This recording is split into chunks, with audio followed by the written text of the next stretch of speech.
All right, let's talk about some three-dimensional figures. Finish off this chapter here. We've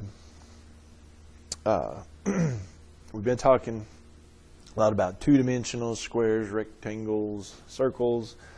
Well, now we're going to jump into the 3D realms here, talk about some three-dimensional figures. So let's just think, first of all, what kind of shapes we're talking about. I guess the most basic three-dimensional figure, we'll be talking about the box, three-dimensional rectangle, I guess, if you will. Yeah, these figures that we'll have now, this is the attempt here to draw that because, yeah, you've got three dimensions. You got length, width, and height to it there. So I'm going to talk about some different types of three-dimensional figures. One other, maybe you're thinking about, how about a cylinder? We'll deal some with those.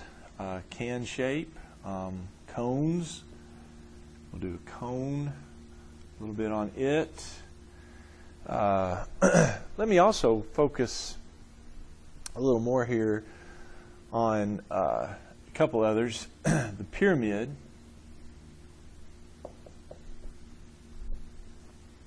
Another shape that, too, we'll talk about. On pyramids, you know, we usually think, when we're thinking pyramids, we're thinking the Great Pyramids, the pyramids over in Egypt there, which that is a good example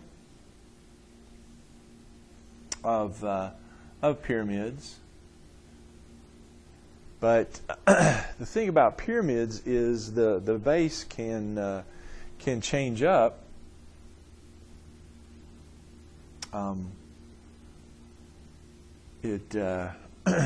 Yeah, the shape of the pyramid. Of course, you always have the triangles for the sides, but yeah, in the Great Pyramids, in that example, we've got a square base, but you can also have really any polygon can be the base to a pyramid. We could just have there like a triangular base where instead of having that square, just that base is just a triangle, and so you just have the three sides around there instead of the four. Yeah. So on pyramids, you have it where you can change it up. Also, kind of on a related note, let me talk just briefly here about prisms. Prisms is the same sort of thing. Of course, on a prism, probably most of us would think the triangular prism, where the top and the bottom is a triangle. But just like on pyramids, that can change for prisms too. You can have any polygon be the top and bottom of a prism. Easy one, relatively easy one to draw is like this shape here, where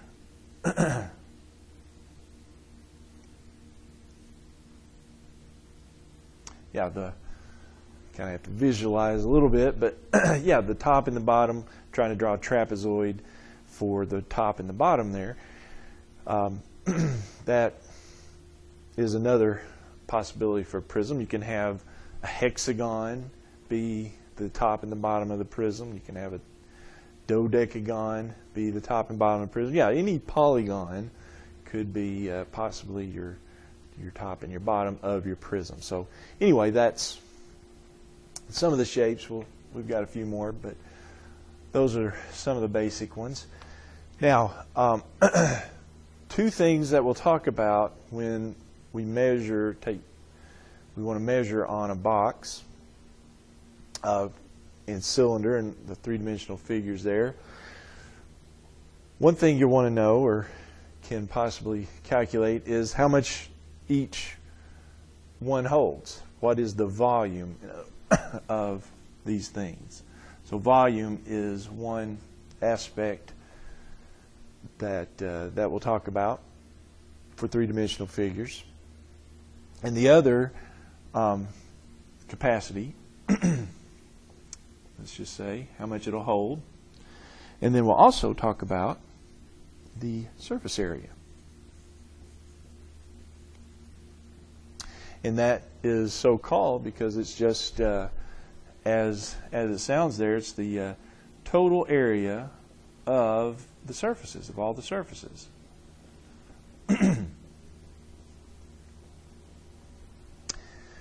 Yeah, we just take, like on the box, we take the front and the back, the area of that, the two sides, the area of that, add those all together, then the top and the bottom, add that to it.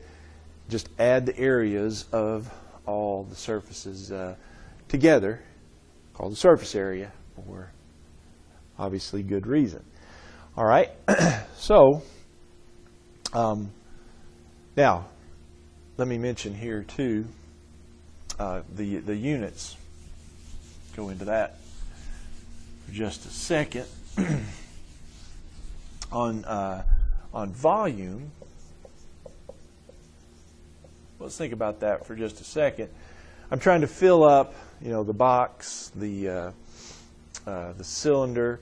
I'm trying to figure out how much it'll hold. Well, I can't do that with, of course, just inches. Inches won't tell me, volume. Can't do it with a square inch. No, what I have to do on the units for volume is I have to take a 1 inch, say, inch is my unit here, 1 inch by 1 inch, and then I have to do the third dimension also 1 inch. So it's 1 inch long, 1 inch wide, 1 inch tall. That one over there. Unit.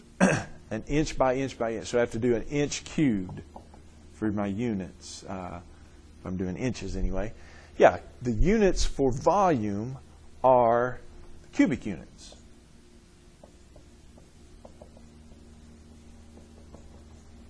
I have to figure out how many of these cubic little cubes would fit into, say, the bigger box, or how many will fit into any shape, cylinder, cone, pyramid, whatever it is. I want to figure out how many of these little cubes I could fit into each one of those figures. So the units will be cubic units. Inches cubed is one, meters cubed, feet cubed,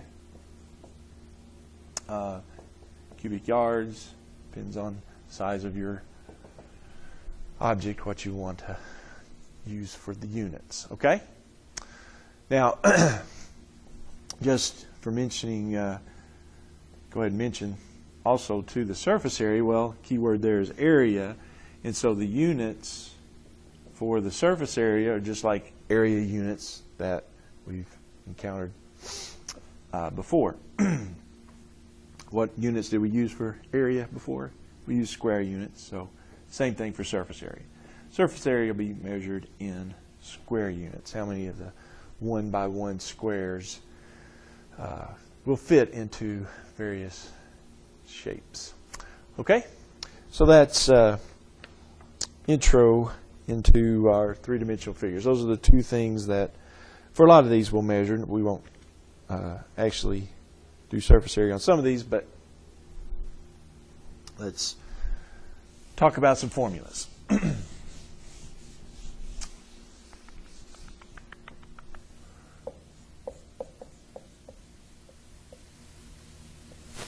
Three-dimensional volumes, surface area formulas.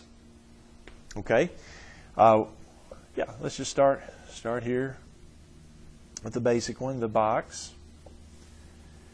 Three things you do need to know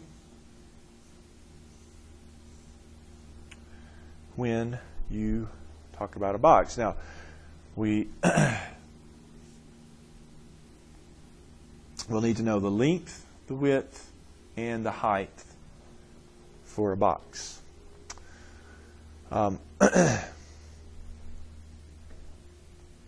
For volume, well, let me just draw an example here. Let's say we've got a 4 long box, 4 inches long box. All right, then it's going to be 2 units wide, 2 inches wide, and then 3 inches wide, high. Okay? All right, so there it is. 4 length, 2 width, and 3 is the height. All right, well, just like I did with the rectangle, let's grid the box off. All right, so there's those, and then I'm going to do some lines there for the height and then for the width. All right, then I'm going to come across here like so, and then I'll need to go across here too, don't I? Okay. All right. So doing that, what I've done is I've put the grid on there, and now these show how many of the cubic units, because each of those little blocks there is 1 by 1 by 1. That's 1 inch, that's 1 inch, and then it's wide 1 inch. So it's 1 inch long, 1 inch high, and 1 inch wide. So I'm showing the how many cubic inches I have there. If you think about it, I've got a front row and a back row. On the front row, I've got 1, 2, 3, 4, 5, 6, 7, 8, 9, 10, 11, 12 of them. And of course, on the back, I would have 12 of them. So that's 12 and 12, 24. So I've got 24 cubic inches, which, of course, is the volume. This box holds 24 of those cubic inches. Now, if you look at it, I've got the dimensions 4, 2, and 3. And is there any way to get 24 out of 4 and 2 and 3? Well, of course, multiply those 3 things together. 4 times 2 times 3, you got 24. Yeah, if you take the length times the width times the height, this gives you your volume of your cube. So it's pretty nice for volume of a box. Volume for a box is length times the width times the height. Okay? All right. Now, surface area. Surface area will denote with an S. So let's talk about surface area for this box. Like we said, surface area is just a measurement of the area of all surfaces. How many surfaces do I have for a box? Well, for a box, let's see, I've got, let me put some more lines in here. Let's do dotted for hidden ones. Okay. This. All right. So let's count up the surfaces I have. I've got a front and I've got the back. I've got the 2 sides, that's 4, and then the front and the top. I mean the top and the bottom. That's 6. 6 sides altogether. So I just come up with the area of each of those and add them together. Now, for the front, I've got the length and the height. So the area of that would be LH, right? Well, it just so happens I have an LH in the back too. So don't I have 2 LH, 2 LHs? For the sides, well, the sides are rectangles. They're WHs. So this area to the side is WH, and then I've got the left side, that would be WH. So I've got 2 WHs.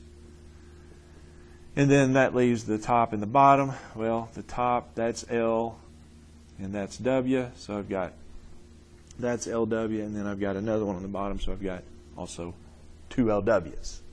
Surface area, yeah, surface area of a box is this formula right here. Okay? So it's basically you multiplying each dimension by the other dimension, multiplying it by 2. So up here, surface area, well, I take 2 times, it'd be 4 times 3, so that'd be 2 times 12, and then I do 2 times the width and height, so that'd be 2 times 3 is 6, so I'd have 2 6s, and then 2 times the length and the width. The length is 4, the width is 2, so it'd be 2 times 8.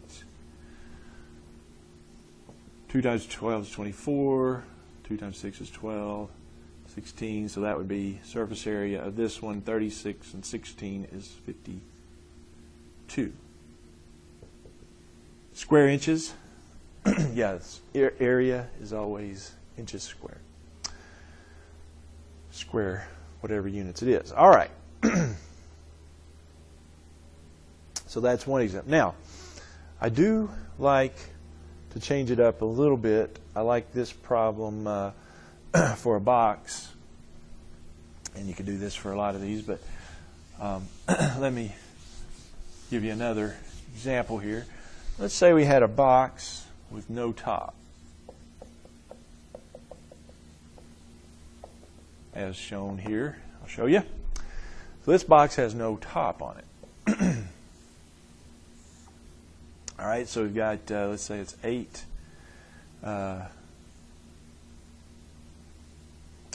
feet by 3 feet by 5 feet. But it doesn't have a box. I mean, it doesn't have a top. Okay? So the top's not there, just has the other. It does have the bottom and the sides and all that, but okay. Volume-wise, that would be, well, it'd still be length times width times height. 8 times 3 times 5. No problem there. That would be 24 times 5. How much is that?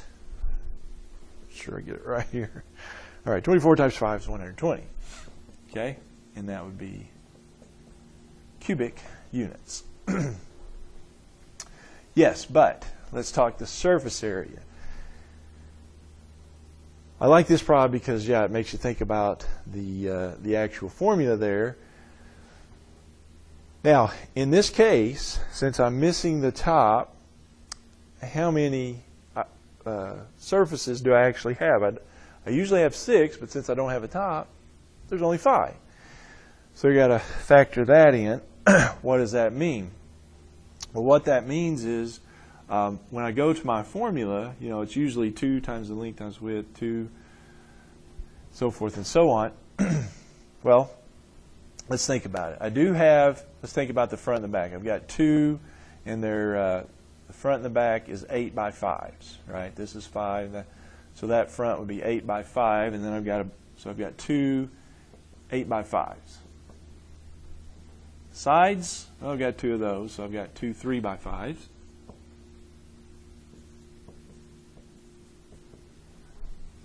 But when I go to top and bottom, there's no top. So there's no top, so I've got the bottom is 8 by 3, so I don't have the top, so I only have 1 of those. So yeah, what it means is instead of 2 of those, there's only 1 of those, okay? So I like that problem just so you think about what you're actually doing there. All right, so that's 2 times, that'd be 40, so it'd be 80. 2 times 15, so that would be 30. And 1 times 24. So that winds up being altogether surface area 134.